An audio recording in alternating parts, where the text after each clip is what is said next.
नाज़रीन, अवामी न्यूज़ में खबरन जो सिलसिलो जारी है। इन वक्त असीं तव्हांखे खिपरो खां ख़बर ॾींदा हलूं त खिपरो शहर में वाइट कॉलर मुलाजिम खे ड्यूटी न वठण तोड़े शहर खिपरो में सफ़ाई न थियण तोड़े हर हंधि गंदगी खिलाफ़ अॼु network for human rights and justice Sindh जे सॾ ते नायब सदर सिंध उबैद बोज़दार ऐं महेश गोस्वामी इमरान कुबर ऐं ॿियनि जी अॻवानी में हथनि में बैनर खणी म्यूनिसिपल कमेटी खिपरो जे चेयरमैन मोहम्मद वसीम काइम खानी TMO खिपरो कश्मीर खान जमाली खिलाफ़ मेन चौक खिपरो वारे हंध ते एहतजाज मुज़ाहिरो करे धरणो आयो। Network for human rights and justice Sindh जे नायब सदर उबैद बोज़दार इमरान कुबर महेश गोस्वामी ऐं ॿियनि चयो त म्यूनिसिपल कमेटी खिपरो में 13 सालनि में अरबे रुपयनि जी करप्शन कई वई आहे ऐं 13 सालनि खां 40 खां वधीक वाइट कॉलर मुलाजिम खे घर वेठे पगार ॾिनियूं पियूं वञनि। ॿिया मुलाजिम कम करण बजाए सियासी अॻवाननि जा मुंशी तोड़े बॉडी गार्ड बणियल आहिनि। म्यूनिसिपल कमेटी खिपरो जा नायल सबब खिपरो शहर जो हर पाड़ो गंदगी जो ढेर बणिजी वियो पर चेयरमैन सफ़ाई बजाए करप्शन करण में रुधल आहिनि। हुकूमत खां मुतालबो कयो त खिपरो शहर जो टुटल नालियूं ठाराए गंद साफ़ कयो वञे, शहर खे बदबूदार पानी पीआरण बंद करे साफ़ पानी ॾिनो वञे, ॿी सूरत में बुख हड़ताल शुरू कई वेंदी।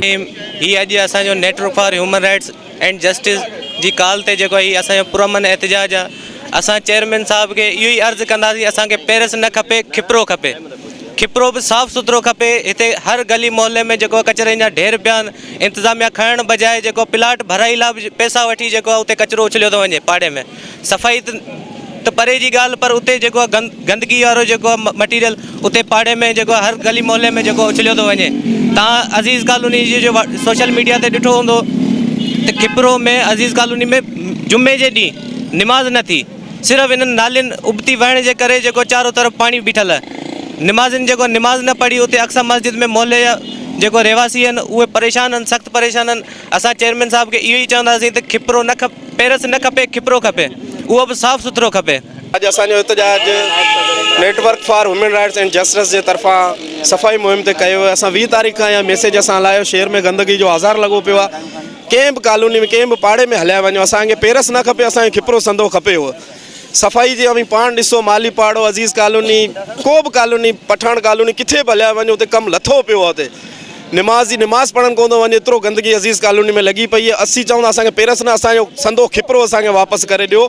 महिरबानी करे सफ़ाई ते ध्यानु ॾियो, पाणी साफ़ ॾियो। मच्छरनि जो आज़ार लॻो पियो आहे। खुदारा कुझु खुदा जो ख़ौफ़ कयो, महिरबानी करे टाउन इंतिज़ाम में नाहेली सुस्ती छॾो, सफ़ाई कयो। असांजे एहतजाज खां पोइ कल चेयरमैन साहिबु कुझु मिड़ई सफ़ाई जो इफ़्तिताह कयो। हाणे महिरबानी करे खुदारा असांखे वधीक एहतजाज करण ते मजबूर न कयो। असीं network for human rights and justice J platform था असीं इहो मुतालबो था कयूं, जल्द सां जल्द शहर जी सफ़ाई करे, नालियूं साफ़ करे, मच्छरनि जो आज़ार असांखे ख़तमु करे।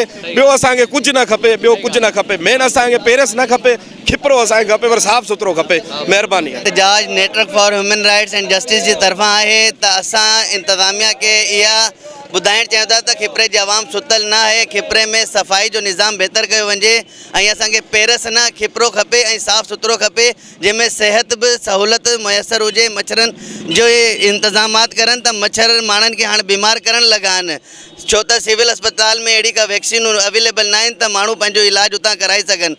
सॼो शहर इंतज़ामिया जी हर धर्मी जो मतिलबु सबबु आहे। त असां अपील करियूं था त खिपरे शहर खे हर शइ जी सहूलियत ॾेई वञे ऐं असांखे पेरिस न, साफ़ सुथरो ख़ुशगवार खिपरो खपे। वधीक ख़बरनि ऐं तफ़सील लाइ विज़िट कयो अवामी news Facebook page, YouTube page ऐं अवामी न्यूज़ वेबसाइट।